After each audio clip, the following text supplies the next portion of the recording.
Hi, this is Richard, KF5RHI, and I'd like to introduce you to someone. This is Fluffy. To the untrained eye, this looks like a large Bauer toolbox from Harbor Freight. But let's take a look inside. Inside we have the Redodo, or Redodo, however you pronounce it, 100 amp hour lithium iron phosphate battery.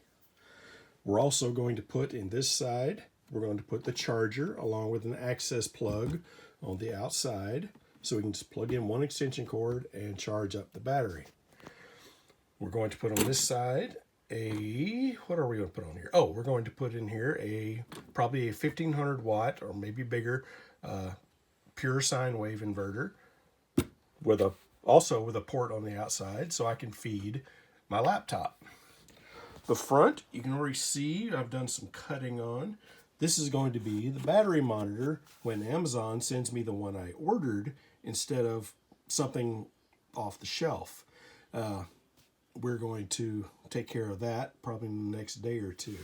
And then down here in this space right here, I've already got a 3-plug panel where I'm going to put Anderson power poles and USB-A and USB-C plugs for charging devices. So the first thing we need to do is get this baby strapped in. We don't want her falling out. So we're going to turn the battery around, and then I've got some Velcro strapping that we're going to use, and we're going to lock it down where it won't move. As you can see down here, I've already cut the holes, and I hate cutting holes in a container, but it's what we have to do. And I've also used some of the packing foam to give our baby here a little bit more of a comfortable ride. So I'm going to reposition this, and then I'll show you how I've run the strapping. We'll be right back. Lesson number 2 that I learned after the battery monitoring episode was that the Velcro strapping I bought was actually Velcro tape. So you had one side, or one strip that was the fuzzy side, and the other strip separately that is a rough side. And so I just peeled the backing off of one side, stuck it to the back of the other side, ran it through my holes, and ran a couple of beads of duct tape, black duct tape, over the top of this is the bottom. So it's always going to be sitting on that, and I didn't want it getting eventually frayed and coming loose. I know I'll have to keep an eye on this tape just to make sure it doesn't get messed up. But the battery itself is already strapped in. So, back here, let's open it back up. And this is about 1.5 or 2 inch tape. I still need to do a couple of little bits of final positioning and then just kind of cinch this strapping up a little bit. But that battery, once I get everything nailed down, isn't going to come out. And I wanted the terminals on the back side, even though all my paneling, all my instrumentation is going to be here on the front. I just wanted to make sure that these studs, these terminals, weren't going to hit anything. Weren't going to hit the stuff that's up here in the lid. So everything fits nicely. I've still got room. Like I said, I've still got to do a little bit of wiggling around. I've got plenty of room for my charger to sit down here. And the plug that I'm going to put on the outside so you can access it, stick an extension cord in there, is waterproof. And I'll be able to leave my connections here on the terminals all the time. And that way, whenever I need to plug it in, I just stick my extension cord in out here. And ta-da, we'll be fully charged.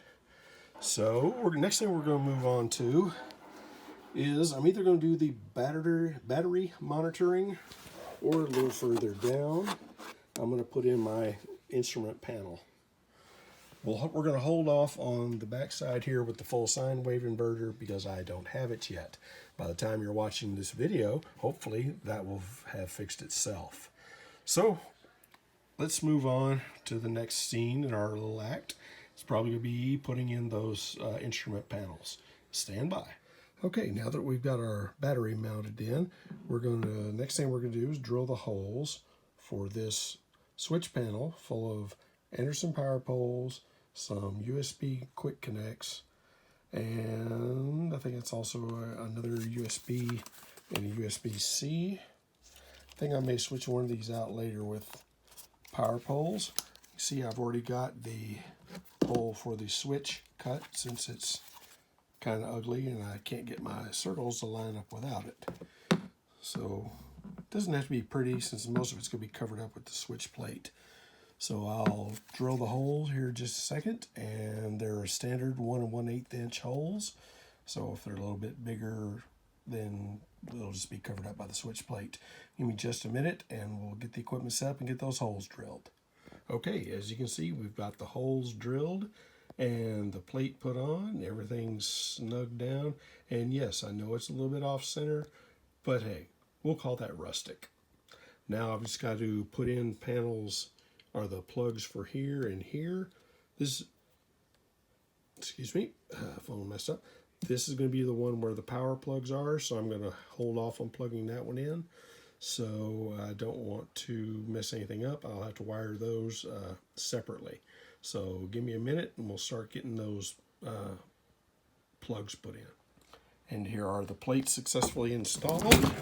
Excuse me for dropping it. And let me turn on my flashlight. Get a little light down here. And there's the negative lead. Not to be concerned with that hot lead. That is for a third plug that we're not using. The panel is also tied into the battery right there. And we've got 10 gauge wire across the board, protected. And let's close our lid.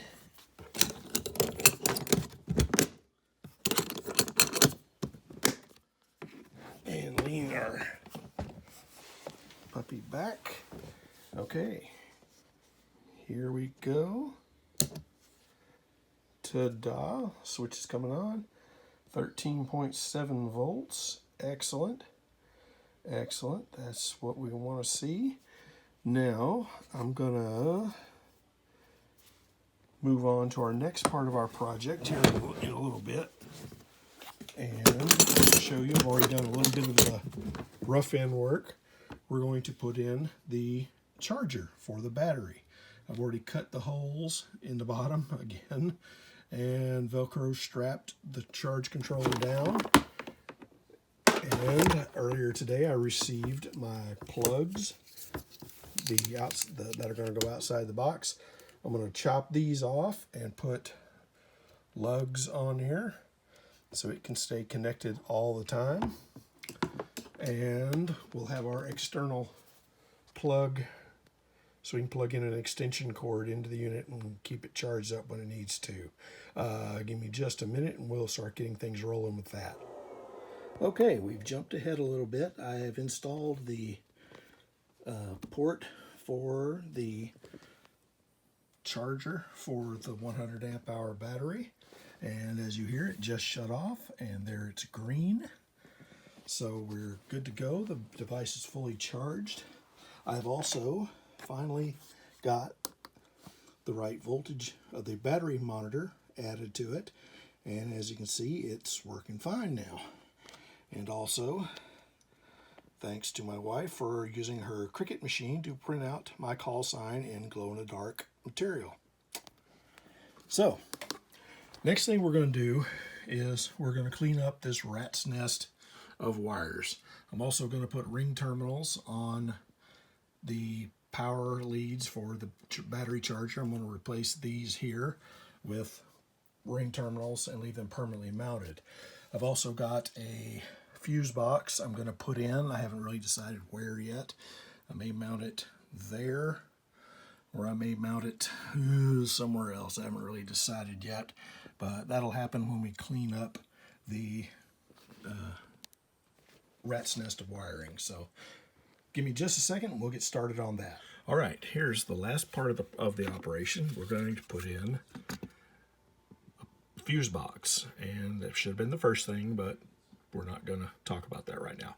All right, well, I'm going to take all this stuff out, disconnect everything, and then we'll start mounting the fuse box and we'll put it back here. Give me just a minute. We took Fluffy out to Winter Field Day this weekend after its successful build and installation of key components, primarily the fuse box for the positive leads and the charger. We still have to put in a solar controller that I'm going to do later on, along with a port somewhere on this side, so I can put in my solar panels. And down this side, if I can get it in the shot, right here, I'm going to put a inverter, a full sine wave inverter, probably the Samlex 120, to feed my laptop and keep it going. Pretty much just for that. As I said, I took it out for Winter Field Day. It operated from Friday evening through about 11 o'clock Sunday. Never got placed on charge at all. Operated the entire time and went from 13.3 volts to 13.1 volts over the entire weekend, operating an FT991A at a full 100 watts. So I think I did pretty good with this. I'm pleased with the results. I got some good reviews from the folks in my radio club. I know I still need to kind of clean up the rat's nest of wires a little bit, but we'll get to that because I've got time before our next outing, which will probably be a Parks on the Air activation in March during my spring break. Okay, well, we're back. And this is the Samlex 120 watt pure sine wave inverter. It takes 12 volts coming in through Anderson power pole connections and spits out 120 volts AC from here. I've already cut the mounting holes to see how well they show up. Right here and right here for the mounting straps. And we're going to tie it into the fuse box right there and over to our shunt on the other side there. So give me a second and I'll show you where we're at. I've got connections on the leads from the power poles. The negative lead is going to go to the shunt, and then this one is going to go to the fuse box, and I'm going to wire a switch right over here, and we're also going to put a round plug right up here for so I can plug in my laptop. That's why I only went with a 120 watt inverter, because all I'm going to be feeding is my laptop. I'm not going to feed anything else off here. Anything else, 5 volts, like phone chargers and stuff, can go off the connections that we already installed early in the video right here. So let me get some holes cut and some strapping put down, and I'll show you where we're at. All right, we've got the switch placed, and we got it wired in to the inverter, excuse me. And if you'll see by that little green light way down there, it does have power. So I'm going to throw the switch, and there we go. Now it's off. You put the switch in because even when the inverter is not doing anything, when it's just sitting there idle, it will still consume 1/2 amp of power, and so it will, over long term, consume your battery. So that's why the switch is in there, to turn off the power totally and not drain my battery. All we've got left to do now is cut in the hole. I'll probably put it about right there, right here I should say, for the, where is it, for the electrical socket, so I could plug in my AC adapter for the laptop into this waterproof plug and not have to worry about cracking the box open to connect the AC adapter when I need to power up the laptop. So give me just a minute and we'll get that done. Okay, we've got the plug put in, the waterproof cover put on it, and if you look down there, you can see that it's connected. And I'm going to flip the switch to be sure we haven't blown anything up. And there's our green light for our inverter showing we're good to go. Okay, that concludes this part of the project. I still need to get my solar charge controller that I'm going to put in over there, or try to. I may end up putting it up here somewhere in the lid, but I haven't really decided on that. And it might be a little bit before I put in that part of the project. But keep watching here, because I'll add it to the end of this video. And again, thanks for watching this little project. Hope you enjoyed it. Feel free to drop any questions you might have in the comments.